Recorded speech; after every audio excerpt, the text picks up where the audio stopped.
끝나지 않은 이어령의 한국인 이야기 식민지 기구한 운명처럼 와 이른 식민지로 태어나다. 글 김태환 월간조선 기자. 사진 김용호 사진가. 교육 주체가 배우는 쪽에서 가르치는 쪽으로 바뀐 것은 근대 이후입니다. 수음이안가 갑을병정으로 매기는 평가와 서열도 그때 생겨난 것입니다. 옛날 서당의 평가 방식이 궁금합니다. 서당에서는 평가를 문자로 하였습니다. 예를 들어 재주가 뛰어나 과민한 자에게는 우라는 문자를 나눠주었죠. 반면 타인에 대한 배려가 없는 독선가에게는 인, 효행심이 부족한 자에게는 어미, 세에게 은혜를 갚은 반포지호의 오, 그리고 성급한 자에게는 느리게 걷는 우를 써주었습니다. 이런 이야기가 있습니다. 조선 선조 때 명상 정탁 1526만 1605년이 출사하게 되어 하직 인사차 스승인 남명 조식 1501만 1572년을 찾아갔습니다. 스승이 뒤뜰에 메어둔 소 한 마리를 몰고 가게 나라고 하였습니다. 정탁이 메어놓은 소가 없어 어리둥절해하자 남명이 이렇게 말했습니다. 자네는 언어와 의기가 너무 민첩하고 날카로우니 날랜 말과 같다. 말은 넘어지기 쉬운지라 더디고 순한 것을 터득해야만이 능히 멀리 갈 수 있으므로 소를 준다고 하였네. 마음의 소를 주겠다는 말이었어요. 이후 정탁은 항상 마음의 소와 더불어 우보처세를 게을리하지 않아 정승에 올랐습니다. 공자는 똑같은 질문을 던진 두 제자에게 정반대의 대답을 한 적이 있습니다. 어느 날 좋은 이야기를 들으면 언제 실천해야 합니까 하고 제자 자로가 묻자 공자는 다른 사람의 말을 잘 들은 후에 행해야 한다고 했고 이튿날 제자 염유가 같은 질문을 하자 망설일 것 없다. 바로 행해야 한다라고 하였습니다. 그러자 다른 제자가 왜 어제와 오늘의 대답이 다릅니까 하고 물었는데 공자의 답은 이러했습니다. 자로는 조금 성급한 면이 있으므로 신중함을, 염유는 우유부단함으로 행동력을 강조한 것이라는 답이었습니다. 이처럼 근대 이전 교육은 획일적인 기준 대신 한 사람씩 맞춤 교육을 하였습니다. 서당이란 작은 공간에서 6살과 20살이 함께 배울 수 있었죠. 때로 낡은 것이 새롭고 새로운 것이 낡을 수 있습니다. 죽은 시인의 사회와 줄탁동시. 이 대목에서 선생은 로빈 윌리엄스가 주연한 영화 죽은 시인의 사회 1989를 떠올렸다.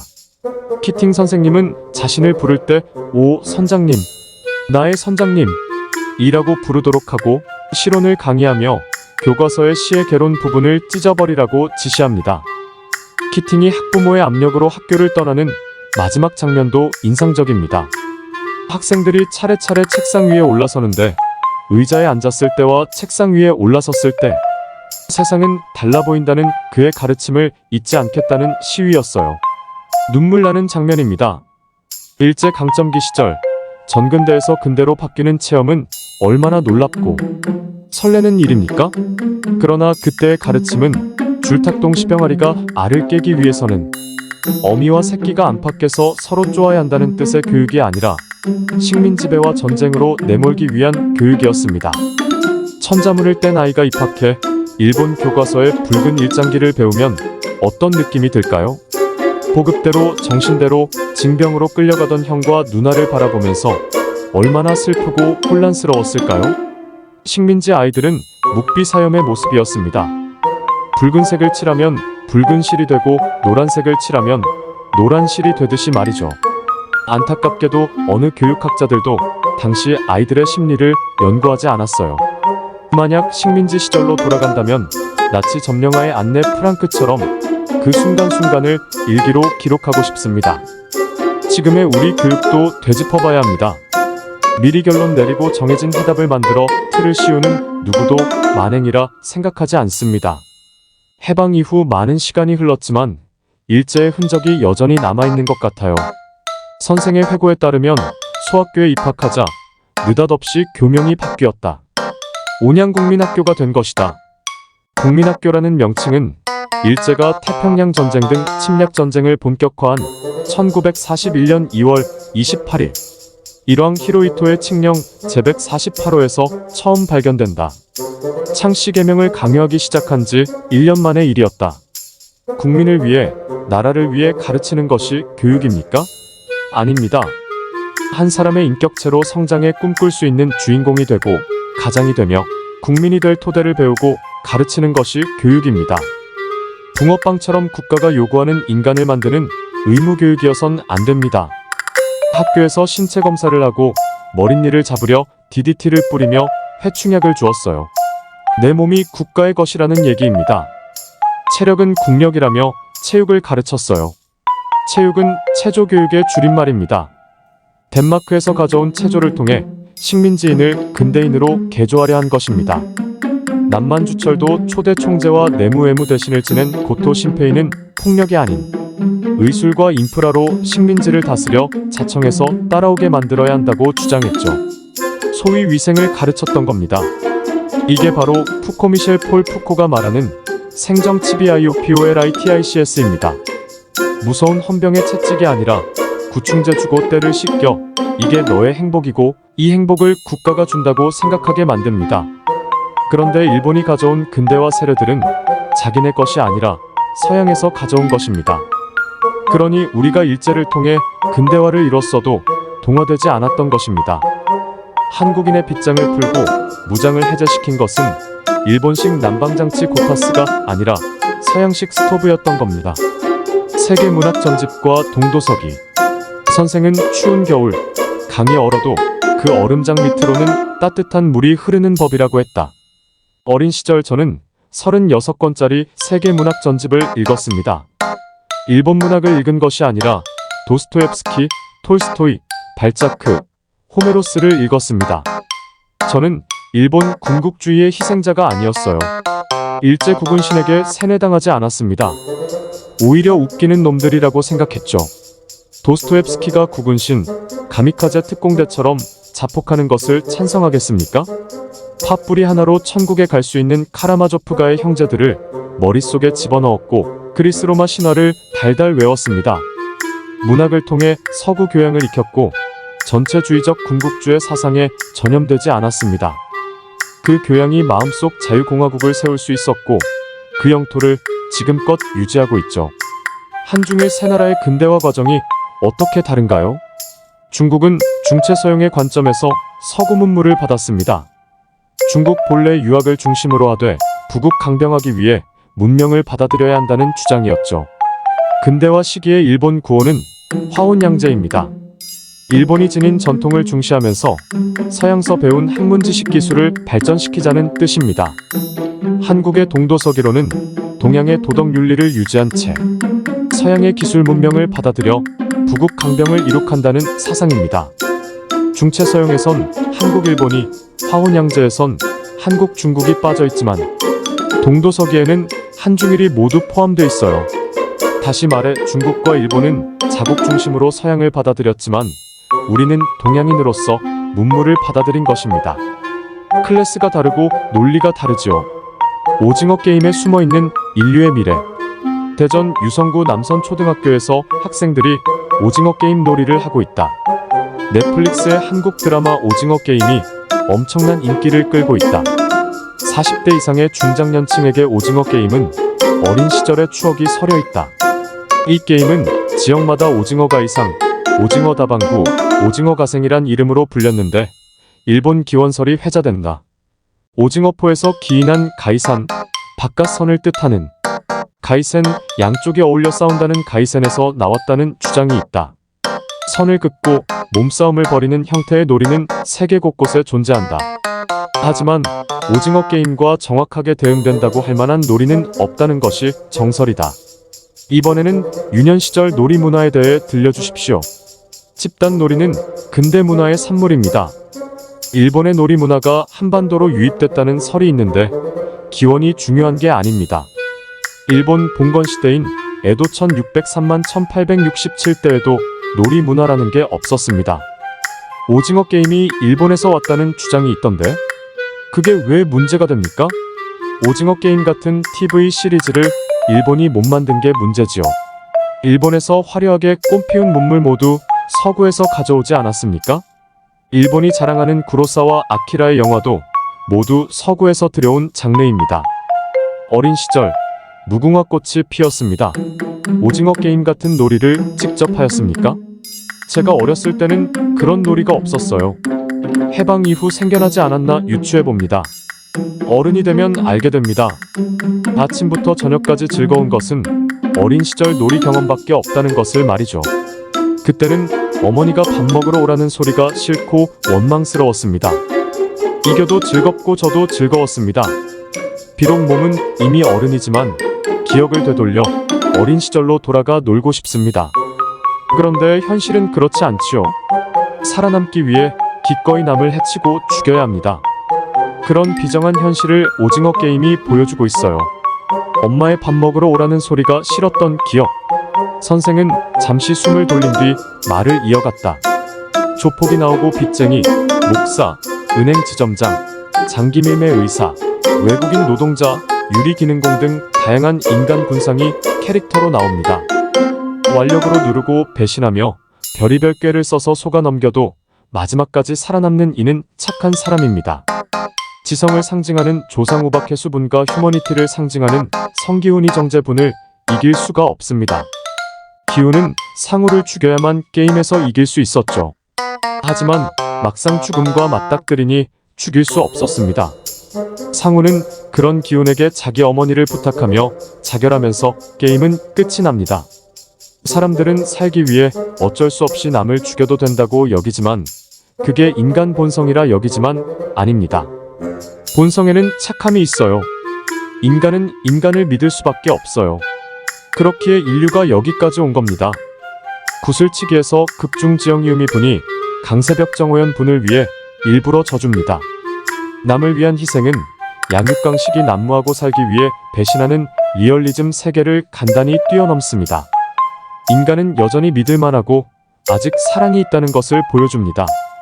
이 난폭한 현실의 오징어 게임에서 승리하는 유일한 방식은 사랑과 희생에 있다고 말이죠. 저는 극중 성기훈의 성이 세인트를 뜻한다고 봅니다.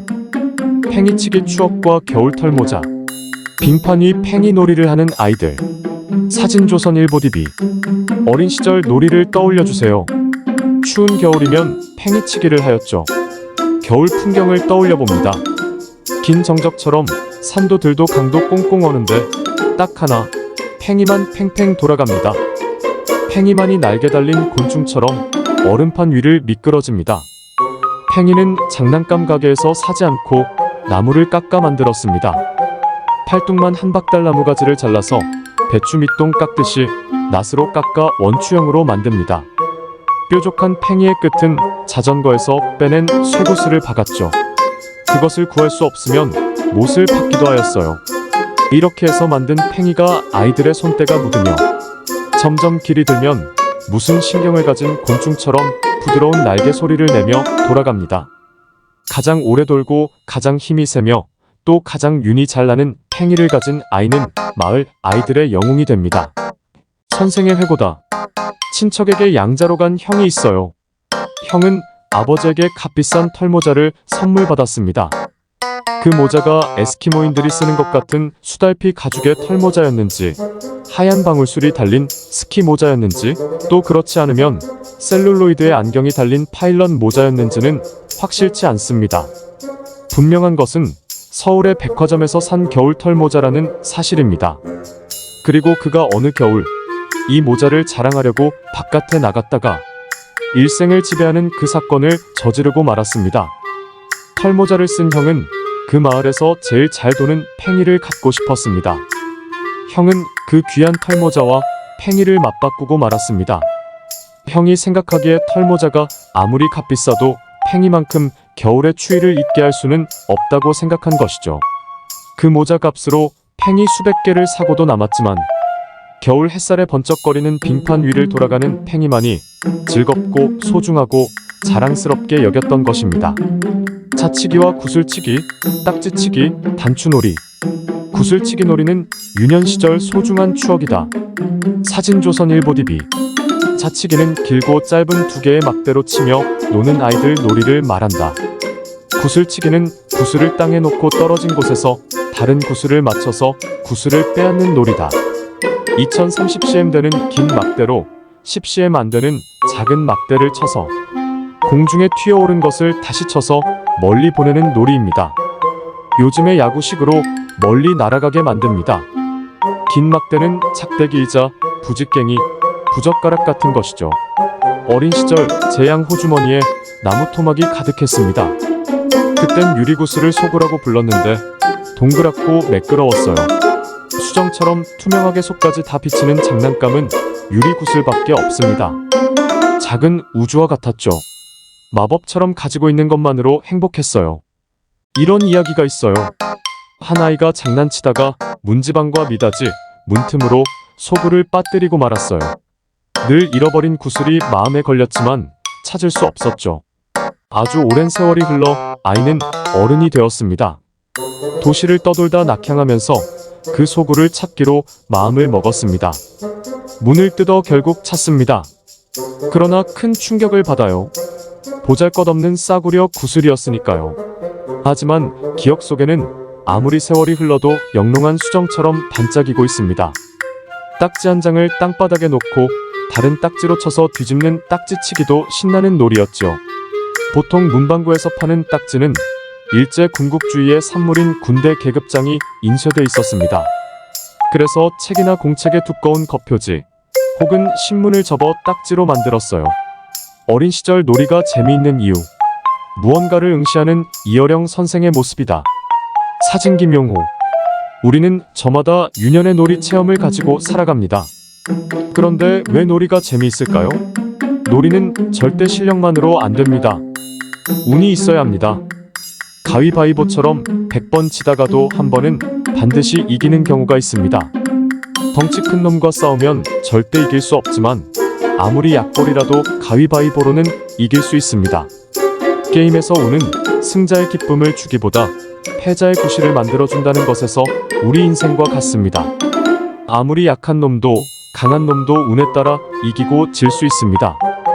그 시절 시골 아이들은 한복에 옷고름을 맸지만 학교에 다니면서 교복이라는 것을 입어야 했다. 형편이 어려우면 무명을 검게 물들여 제복교복으로 입었다. 교복에는 5개 단추를 달아야 했다. 단추가 대개 볼록 나와 있었어요. 단추놀이라는 게 있었는데 교복 단추를 눌러서 찌그러지면 지는 겁니다. 안 찌그러진 단추는 자랑스런 훈장과 같았죠. 남자의 훈장, 남자의 액세서리가 바로 단추입니다. 적장을 모욕할 때 단추부터 떼잖아요. 왜 제복교복의 단추가 5개냐? 오행사상을 담고 있어요. 아무리 제복, 교복이 서구의 산물이라지만 동양사상에서 벗어나지 못했던 겁니다. 오음절로 된 궁상각치유, 인이의 지신, 독에 걸 윤모처럼 말이죠. 아름다운 도시락 도둑 이야기. 난로 위에 올려진 양은 도시락. 옛 교실을 재현한 남이섬의 한 카페 모습이다. 사진조선 일보DB.